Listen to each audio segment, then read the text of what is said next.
ముందుగా తమరికి ధన్యవాదాలు అధ్యక్ష. ఎందుకంటే ఒక యువ శాసనసభ్యురాలు ఇవాళ అనుకోని పరిస్థితుల్లో మన మధ్యన లేని ఈ సందర్భంలో మరి కేవలం ఈ ఒక్కరోజు మొత్తం కూడా సంతాప తీర్మానం మీదే అమ్మాయి గురించి మాట్లాడడానికి అందరికీ అవకాశం ఇచ్చినందుకు ముందుగా తమరికి ధన్యవాదాలు అధ్యక్ష. నిజంగా కూడా కొన్ని సందర్భాలు దిగ్భ్రాంతిని కలిగిస్తాయి అధ్యక్ష.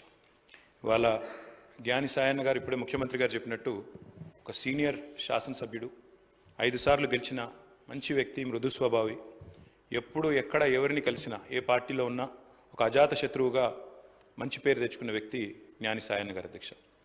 గతంలో పెద్దలు కేసీఆర్ గారి నాయకత్వంలో సాయన్న గారు మేము అందరం కూడా కలిసికట్టుగా నగరాభివృద్ధికి ఎన్నో రకాలుగా కంటోన్మెంట్ కానీ తర్వాత నగరంలోని వివిధ ప్రాంతాలకు సంబంధించి కానీ చాలా కమిట్మెంట్తో పనిచేసిన నాయకుడు సాయన్న గారు అధ్యక్ష. అధ్యక్ష సాయన్న గారు అదేవిధంగా మా గౌరవ ముషీరాబాద్ శాసనసభ్యులు ముఠా గోపాల్ గారు చిరకాల స్నేహితులు అధ్యక్ష. దాదాపు దశాబ్దాల స్నేహం వారిద్దరిది కూడా.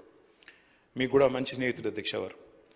నాకు బాగా గుర్తున్న సందర్భం అధ్యక్ష, 2015వ సంవత్సరం ఆనాడు జిహెచ్ఎంసీ ఎలక్షన్స్ వచ్చినప్పుడు సాయన్న గారు కోరిన ఒకే ఒక్క కోరిక, నేను కవాడిగూడ నుండి లాస్యానందిత గారిని నేను కార్పొరేటర్గా చూడాలనుకుంటా ఉన్నాను, మా మిత్రుడు గోపాల్ గారు కూడా పూర్తిగా మద్దతుగా ఉన్నారని చెప్పి మొదటిసారి ఆ రోజు వచ్చి అడిగితే కేసీఆర్ గారు కాదనకుండా వెంటనే అమ్మాయికి ఒక మంచి భవిష్యత్తున్న నాయకురాలు, మంచి యంగ్ లీడర్గా బాగా చదువుకున్న అమ్మాయి, మంచి అవకాశం ఇవ్వాలన్న ఉద్దేశంతో ఆనాడు కవాడిగూడ నుంచి కార్పొరేటర్గా గెలిపించుకోవడం జరిగింది అధ్యక్ష.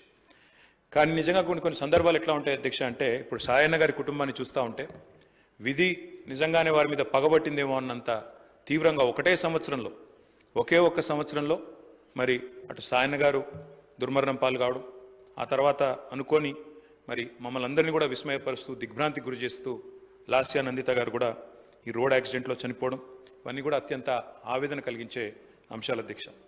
ఒకటే ఏడాది లోపల అటు తండ్రి ఇటు కూతురు చనిపోవడం అంటే ఆ కుటుంబంలో ఎంత విషాదం ఉంటుందో మనం ఊహించవచ్చు అధ్యక్ష. కానీ చాలా చురుకైన అమ్మాయి అధ్యక్ష. ఆనాడు కార్పొరేటర్గా జిహెచ్ఎంసీలో పనిచేసిన, తదనంతరం సాయన్న గారు కొంత ఆరోగ్యం బాగలేకుండా అధ్యక్ష, బాగా డయాబెటీస్ ఎక్కువై చివరికి లెగ్ యాంపిటేట్ చేయాల్సిన పరిస్థితి వచ్చినప్పుడు కూడా ఒకవైపు నందిత మరొక వైపు నివేదిత, ఇద్దరు అమ్మాయిలు పాపం ఆయనతో ఎల్లవేళలా ఎక్కడికి ఏదైనా మీటింగ్కి వచ్చినా, ఆఫీస్కి పోయినా, మంత్రులను కలిసేదున్నా లేదా అధికారులను కలిసేదున్నా ఇద్దరు అమ్మాయిలు కుడి భుజం ఎడమ భుజం మాదిరిగా ఆయనకి 2 వైపులా ఉండి తీసుకొని పోయేవాళ్ళు అధ్యక్ష. మా దగ్గర కూడా చాలాసార్లు ముగ్గురు కలిసే వచ్చేది. అట్లాంటి కుటుంబం సాయన్న గారు మరణించిన తర్వాత ఇదే శాసనసభలో అధ్యక్ష ఆనాడు కేసీఆర్ గారు ముఖ్యమంత్రిగా సంతాప తీర్మానం చెప్పడమే కాకుండా ఆ కుటుంబానికి అన్ని రకాలుగా అండగా ఉంటామని చెప్పి హామీ ఇచ్చిన హామీ ప్రకారమే ఆ రోజు మళ్ళీ లాస్యానందిత గారికి 2023లో జరిగిన శాసనసభ ఎన్నికల్లో మరి ఆనాడు పార్టీ నుంచి అవకాశం కూడా ఇవ్వడం జరిగింది అధ్యక్ష. ఇప్పుడే ముఖ్యమంత్రి గారు చెప్పినట్టు కంటోన్మెంట్లో సాయన్న గారు చేసిన సేవ, రాజకీయాలకు అతీతంగా కలిసి ఉండే మంచి వ్యక్తిత్వం, ఎన్నింటి వల్ల నందిత గారికి కూడా తప్పకుండా తండ్రి గారి ఆశీస్సులతో పార్టీ అండతో బ్రహ్మాండమైన మెజారిటీతో అమ్మాయి కూడా గెలిచింది అధ్యక్ష. బాధాకరం ఏమంటే సరిగా గెలిచిన కొద్ది కాలానికే మరి నల్లగొండలో మా పార్టీ సభ ఒకటి జరుగుతూ ఉంటే అక్కడికి నందిత గారు కూడా రావడం జరిగింది. ఆ రోజు కూడా రోడ్ యాక్సిడెంట్ అయింది. తన కారుకి పూర్తి స్థాయిలో ధ్వంసమై అమ్మాయి స్వల్ప గాయాలతో బయటపడ్డా కూడా మరి చాలా ఇబ్బంది పడ్డది అధ్యక్ష. చాలా మనోవేదనకు కూడా గురైంది. తదనంతరం వాళ్ళ ఇంట్లో కూడా ఒక చిన్న యాక్సిడెంట్ అయింది. వరుసగా ఏదో పగబట్టినట్టే నల్లగొండలో ప్రమాదం, తర్వాత అక్కడ లిఫ్ట్లో ప్రమాదం, ఆ తర్వాత మళ్ళీ అనుకోకుండా ఈ ఓఆర్ఆర్ మీద జరిగిన రోడ్ యాక్సిడెంట్లో అమ్మాయి మరణించడం జరిగింది అధ్యక్ష. మేము ఆ రోజు పార్టీగా మాట ఇచ్చి సాయన్న గారి కుటుంబం మా కుటుంబమే అని చెప్పి ఆనాడు సాయన్న గారి తర్వాత లాస్యానందిత గారికి పార్టీ అవకాశం ఇచ్చింది అధ్యక్ష. అమ్మాయి గెలిచింది. దురదృష్టవశాత్తు ఏడాది లోపలే అమ్మాయి మరణిస్తే తిరిగి వారి సోదరి నివేదిత గారికి మొన్న జరిగిన ఉప ఎన్నికల్లో కూడా అవకాశం ఇచ్చింది అధ్యక్ష పార్టీ నాయకత్వం, కేసీఆర్ గారు. కానీ దురదృష్టం ఉప ఎన్నికల్లో మొన్న మా పార్టీ ఓటమి పాలు కావడం జరిగింది అధ్యక్ష. నిజంగా కలలో కూడా అనుకోలేదు. చురుకైన ఒక నాయకురాలు, మంచి వ్యక్తిత్వం, మంచి విద్యార్హతలు కలిగిన ఒక మహిళ ఈ శాసనసభలో అడుగుపెట్టిందని చెప్పి సంతోషపడ్డాం. భవిష్యత్తు ఉజ్వలంగా ఉంటుంది అమ్మాయికి అని చెప్పి ఆశించినాం.